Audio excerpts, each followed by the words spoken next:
Today, I am so excited to be joined by Guy Girardin, who has partnered with NOMHE over the past few years. Guy, thank you so much for being here. To start us off, could you please introduce yourself and share some of the impactful work you're doing in the community? So Guy Girardin, I'm the president and founder of Puentes, and founded Puentes in 2019 in response to inequities that were very evident in minority communities. Our initial role was really as a nexus to try to connect people with services, and that was in May of 2019. Comes November, December of 2019, COVID hit, and our focus really changed to a COVID response and a public health response in underserved communities. So that's. Amazing. Thank you so much for sharing that. So now we'll go ahead and jump into a few questions about your partnership with NOMHE. So for the first question, how did you first connect with NOMHE? So I was trying to remember that because it's been a long time. It's actually been I think longer than a couple of years. I think the first connection I had was with Carlos, and I believe it was during COVID where they had arranged to get us some COVID test kits. And I remember going to Carlos's home. He was deathly sick, and he still dragged himself out to the parking lot to provide some cases of kits.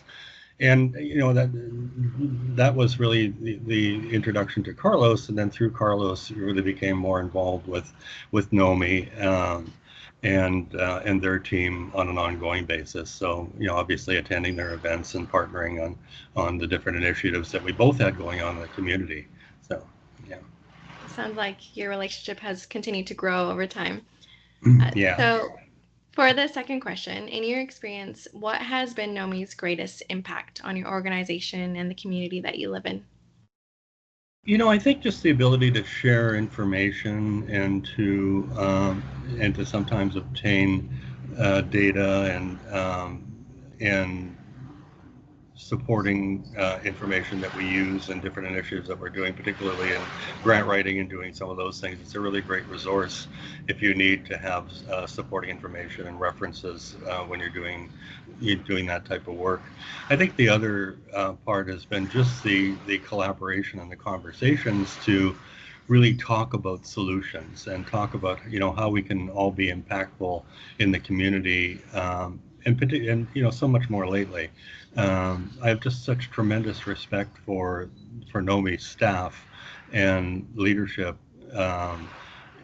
over the years that has provided us with different forums where we could meet with other individuals and share these ideas and share what we might all be doing together. At the same time, reducing redundancy and duplication of effort and all those kinds of things. So it was a great focal point for, I think, a lot of different organizations that work in the communities.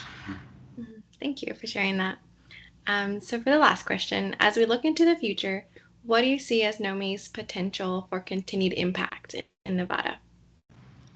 Well, I mean, I think I think we were all facing a lot of challenges, and I think I can't really imagine what it's like right now to be NOMHE and to be in that situation where you're an organization that's obviously a state organization operating in a space that's really not welcome, particularly by the federal government at this point in time, but could could be impacted by decisions at the state level as well. I think there's just so much need going on in minority communities right now, and I think we're seeing that more and more. The I was recently speaking with people at the Southern Nevada Health District, and we have a health equity forum. I think Carlos has maybe been to some of those meetings, and we've been talking about how we could make that impactful as well. And I was actually talking about this meeting and talking about how we all can continue to partner to continue to try to come up with programs and initiatives and services that are so much more needed in the communities right now than they were even a year ago. And that need is going to grow as as everything that's happening right now um, is prolonged. I don't know that I have an answer for you. I think, and we've been struggling with this. All of us have been struggling with this. Like, what can we actually do to be impactful in the current environment?